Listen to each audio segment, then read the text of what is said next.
na po, we don't have the right to make requests at this point in time. So we proceed to our next member, the Honorable Ramon Gutierrez. Thank you, Madam Chair. Good afternoon po sa ating lahat. And, to begin, Madam Chair, actually may line of questioning po tayo, but a lot of it has been asked by our colleagues. And obviously, the biggest issue for us here would be yung issues relating to confidential funds. But before that, I'd like to preface my questioning po kasi there were quite a number of point of orders regarding the scope of our budget hearing.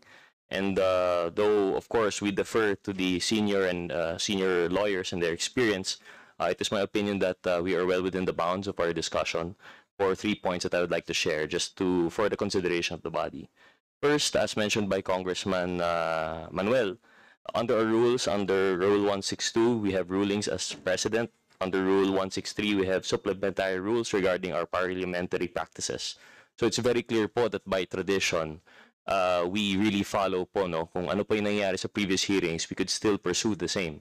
And very much, if I recall, in other proceedings, in other hearings for the budget, we do discuss years going back. And in fact, we can actually we can draw comparison with utilization and allocations of previous administrations, because precisely this is part of our oversight function and part in support of our duty in legislating for the General Appropriations Act. Second, Mr. Chair, I'd like to point out also that part of the President's budget in the NEP, if we take a look, that there is a portion on proposed budget, there's a portion on current budget, and there's a portion of actual. So as a matter of fact, and I believe it was actually DS Ungab who taught me this when we had our workshop, when we started for the first termers here. And that actually, while we are discussing the budget of 2025, verily part of the NEP, of the actual, is actually discussing 2022. And very much, as precisely mentioned by Congresswoman Kimbo, sometimes the validity of appropriations can go on for 2 years, and that is why exactly we can really look into that. And third, and I think most important in relation to the issue of the confidential funds, is a question of yung sa COA po, yung itong notice of disallowance and audit report which we have received by virtue of subpoena duces tecum, 2024 po yung date nito. So I think it would have been impossible for us to tackle these matters in the previous deliberations. And I think rather than, although the proposal is noted that we have different committees to hear these kinds of things, given the nature that it is not yet final, I think the hearing before the budget would be most appropriate to consider the same. So with that said, Madam Chair, I would like to proceed with my questioning. And I would be addressing this question to the Honorable Vice President. Madam Chair, maybe ask through you, is the Honorable Vice President aware of the audit observation memorandums covering 3 different disbursements of confidential funds? Madam Vice President. On the issue of confidential funds, we have received audit actions regarding the confidential funds of the OVP. We have submitted our responses, and we assure the public of our full cooperation with the ongoing and unfinished audit. Madam Chair, is the Honorable Vice President aware that for the first audit observation memorandum regarding the 2 disbursements of confidential fund, there were 2 issues raised by the COA? Madam Vice President. Madam Chair, on the issue of confidential funds, we have received audit actions from the COA regarding the confidential funds of the OVP. We have submitted our responses, and we assure the public our full cooperation with the ongoing and unfinished audit. Thank you for the response, Madam Chair.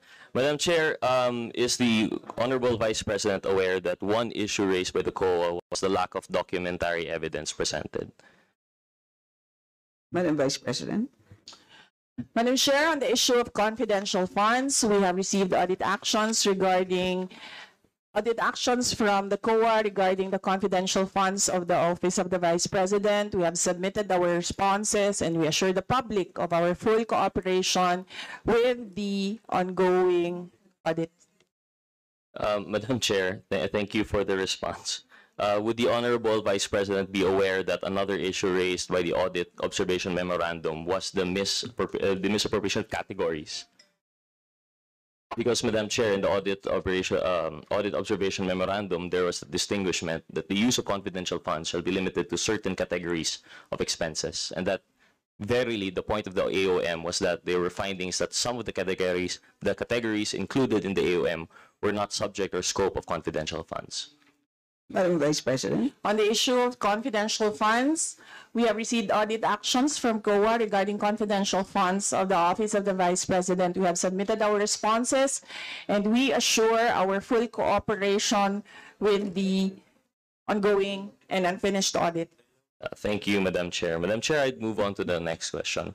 Regarding these AOMs, it seems to be that for COA, based on experience, masyadong matagal na po ito. May we ask, Madam Chair, if there is any delays of sorts on the part of the Office of the Vice President in terms of responding to these AOMs and notice of disallowance? Madam Vice President. Madam Chair, I think that question is best asked to the Commission on Audit. Why will you ask me that? Sinabi na nga niya, itatanong sa Commission on Audit eh. Madam Chair, Honorable most Chairs. respectfully, there was a response on the part of the Office of the Vice President, and I would just assume that the Vice President is aware of the timing of their response to any audit actions that she has repeatedly mentioned, Madam Chair. Madam Chair, that is a question for the Commission on Audit, not for the Office of the Vice President. Madam Chair, well, I will rephrase and indulge the good Honorable Vice President. May I ask, Madam Chair, the COA, regarding the proceedings po nung kanilang audit observation memorandum. May we know, Madam Chair, through the member of COA, the date on which the AOM was submitted and the date of which the response was made? Ask Comoliano. Madam Chair, I'm sorry, I don't have the documents and I am not privy to the audit of the Intelligence and Confidential Fund because it is within the Intelligence and Confidential Fund Audit Unit. Madam Chair, most respectfully, may we know the position of our member from COA here? Madam Chair, I am an Assistant Commissioner of COA. I'm the senior, the head of the Assistant Commissioners Group. Thank you, Madam Chair. Just clarifying. So, hindi po siya pala galing sa ICAUF po, no? So, I suppose we'll have to make do with that answer for now. A lot of my questions were supposed to bank on that. Madam Chair, I'll move on to the next po siguro. Based on the circular, the compliance of liquidation of cash should be done within the within year end. And Madam Chair, it could be noted that the submission of the liquidation for the first confidential fund issued for 2022 was actually done in January 10, 2023. I will not address this to the Honorable Vice President, as she has pointed out. I will address this question to the COA. Madam Chair, is that correct, that part of the circular dictates that liquidation of cash advances regarding confidential funds should be done within year end? Ask Comoliano. Yes, there is a requirement that all cash advances should be liquidated at year end. Madam Chair, notwithstanding that the scope of covered period would be, for example, in the case of 2022, it was December 21 to December 31. Would that still require that liquidation be done at year end? Ask Comoliano.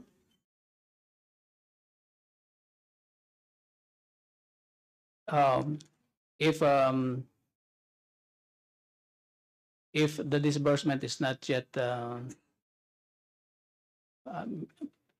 generally all unliquidated cash advances should be liquidated at year end.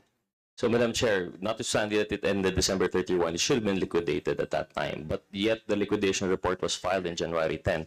Wouldn't this be ground for the disallowance of the whole confidential fund for 2022, Madam Chair? Ask Comoliano.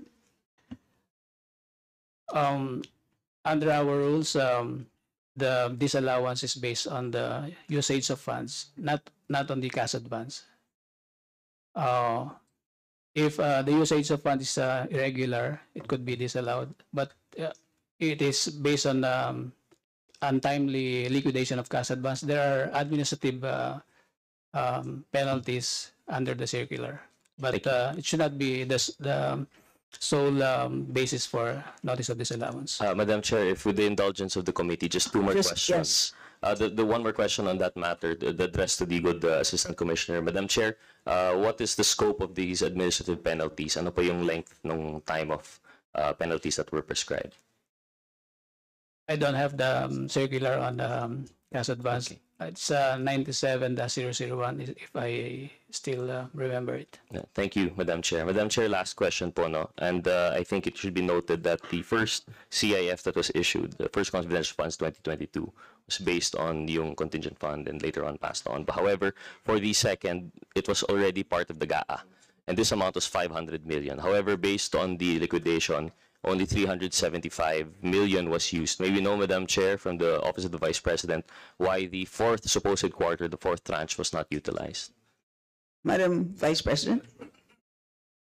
Kasi Madam Chair, noong nagsagutan na kayo, ikaw, Representative Kimbo, tsaka Representative Castro, about the 11 days, 19 days, ilang days na yon ng utilization, nakita ko na that was the start of an attack against the Office of the Vice President, and i-hinge yung attack on the confidential fund use. So nakita na namin yung timelines and nakita na namin yung kumbaga script sa narrative ng attack on the Office of the Vice President with regard to confidential funds. So to show goodwill to the people and para mapabigyan ng muka na sinabi namin na hindi namin napapadali ang trabaho namin dahil sa confidential funds, dahil natatarget namin kung saan dapat ilagay ang proyekto, pero pwede kaming magtrabaho ng walang confidential funds. That is the reason why hindi na namin ginamit ang fourth quarter na confidential funds sa Office of the Vice President to show the people, the public, that we are in good faith sa paggamit ng confidential funds. And we are true to our word na sinabi namin na napapadali ang trabaho, pero pwedeng i-give up yan. That was your last question. Oh, with the follow-up, Madam Chair. Madam Chair? Madam Chair. Let us just finish, Honorable Gutierrez. Given the substantial response this time, Madam Chair, I'd like to follow up the question. But isn't it the case for this batch of confidential funds? This was issued through the GAA, and therefore it went very precisely, may NEP po yan as part of the President's budget. You made your case before the DBM for 500 million. So the expectation is there was a program to be followed for disbursement for 500 million. Isn't it, Madam Chair, when we indicate in our GAA certain allocations, the expectation is that it would be utilized to its fullest extent? Would this mean now, Madam Chair, that the confidential fund, even for any supposed program submitted to the DBM, is actually discretionary on the part of the public official? Madam Chair. Madam Vice President, Madam Chair. let's just finish. Madam Vice President.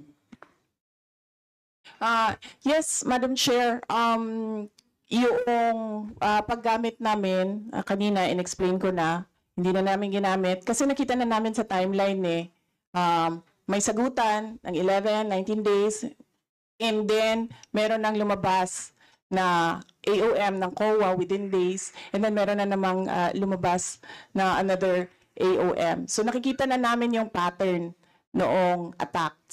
That's why we decided in the Office of the Vice President na wag na dagdagan pa yung bala ng attack at ipakita sa mga tao na yung confidential funds, we are in good faith of using that and goodwill namin na napapadali yung trabaho, pero pwede siyang hindi gamitin ng Office of the Vice President. Salamat. Madam Chair. Thank you, Honorable Gutierrez. Madam Chair. Yes, Interjection. unless it's a point of order, we will not entertain. Since my name is mentioned by the Vice President, may I answer? May I comment also, Madam Chair? Just a short interjection. Yes, kasi yung sinasabi niyang attack, hindi ko po maintindihan yung attack. Nagtatawanan daw tayo during the, kung ano man yung sinasabi, on 11 days, I think hindi ako yon, no? I-review niya yung naging proceedings noong 2023 na budget. Second, Madam Chair, hindi ko maintindihan itong attack na to kasi legitimate yung ni-raise natin about confidential funds ng 2022 na nakita naman talaga natin on records na wala talagang item na confidential fund sa 2022. Kaya ni-raise natin yon, Madam Chair, at wala akong planong i-attack. Para saan? Ito, ginagawa lang natin, di ba? Dahil ito ay trabaho naman natin, mandated tayo na busisiin ang mga budget related sa iba't ibang mga agency. So, hindi ito, wala itong intention, but for the sake of the budget lang, at nakita naman natin na walang line item sa 2022 budget. Kaya dapat lang na ma-explain. At kaya nga yun, nagkaroon na tayo ng audit at yung galing na sa COA, at naintindihan na natin kung paano yan ginamit. So, I beg to disagree na sa umpisa pa lang ay may plano na ako na mag-attack kanino sa Office of the Vice President. And in fact, nag-request pa nga siya ng budget for confidential fund in 2024.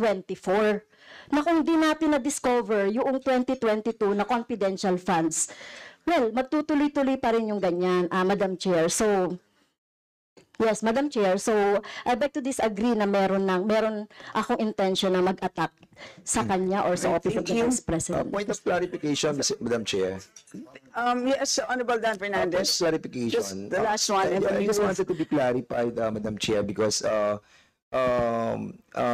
there's accusations coming from the Vice President that there is a collective action that to be taken by this committee on attacking the budget, especially the COA report on the confidential fund of the Vice President. I think we need to be clarified if there is such action that will be taken by this committee.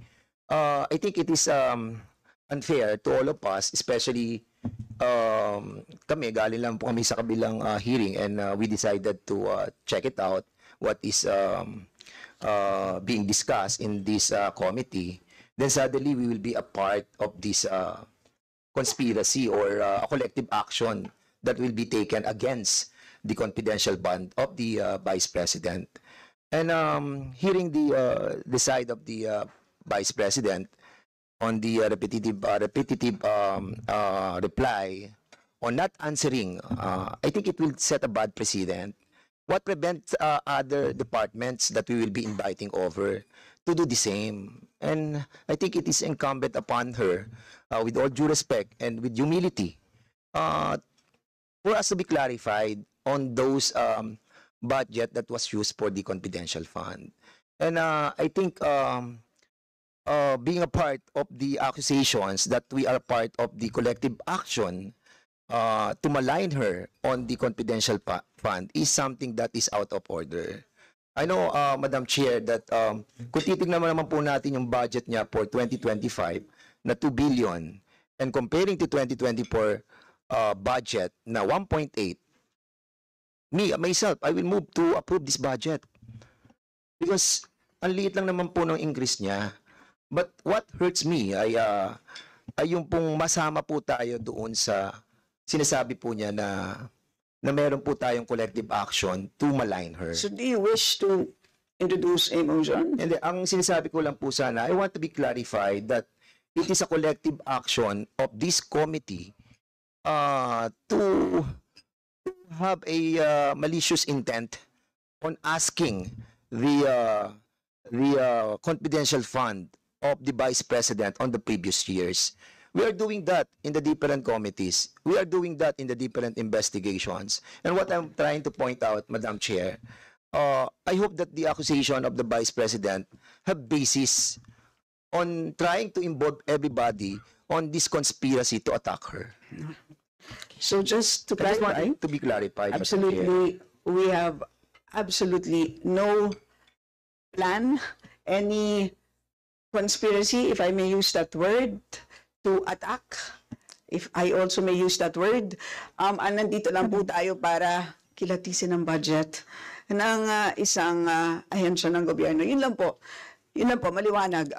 May point of clarification, Madam yes po. Chair. If that conspiracy theory of having this a pre-attack on her budget is being conspired by this committee. And if that is so, let me out, Madam Chair. Hindi po ako kasama doon. And I hope that the good Vice President will amend her statement involving everybody for this action taken by this committee, Madam Chair. Would Madam Chair, Vice President wish to I did not comment? say tumatawa. Gusto niyo ulitin? Gusto niyo ipabasa ulit sa Secretary kung ano sinabi ko? I did not say tumatawa kayo. Number 2, I did not say attack by the committee. Number 3, I did not say collective action. Sa kanya nang galing yun. I did not say conspiracy theory. Sa kanya nang galing yun. Pabasa niyo ulit kung ano sinabi ko. And so, Madam Vice President, because those words were uttered Madam Chair. by Madam someone, Chair, I just just because you don't like my answer, you don't like how I answer, you don't like my demeanor, hindi ibig sabihin na hindi ako sumasagot. And that's the reason why, Madam Chair, I asked for the point of clarification. yes. So And, again, I had now that the pwede lang Vice po sana. now that the Sandali Vice lang po. President Sandali lang po, para hindi po tayo nagsasabay-sabay. Merong clarification na hiningi at nag-clarify naman po ako. Wala pong plano. Kasi kanina, very clear ang sinabi naman po, there was a plan. Stick to the plan. Wala rin po ako natatandaan. I kept saying, let us all stick to the issues, which is the budget. So yun na lang po. Let's just end here and so that we can move on. Yes, Madam Chair, Kung if I pwede lang may. po sana, let's move on. Lastly. Meron pa pong isang budget pagkatapos nito. Lastly, that's the reason why I asked for a point of clarification. The point of clarification is to be clarified by the resource person. And if that is the answer of the good Vice President, I will accept that her intention is not to involve everybody on a collective Yes. attack on And her we're budget. happy with that And I'm happy clarification. on the answer of the Vice President. But, of course, I just wanted to review the... Anyway, thank you so much, Madam Right, Chair. salamat. Madam So, Chair, yes, yes, Madam point Vice of President. clarification is understandable if you want to be clarified of the words I uttered. I did not say collective action. I didn't say Yes, conspiracy it has theory. been made clear, I didn't Madam say Vice President. I'm being attacked by the committee. Di ba nanggaling sa akin yun? So anong ika-clarify ko doon? Yes, ma'am, noted po. It had been Yung loud and clear script po. kasi hindi na nagkakabuhol-buhol na yung script.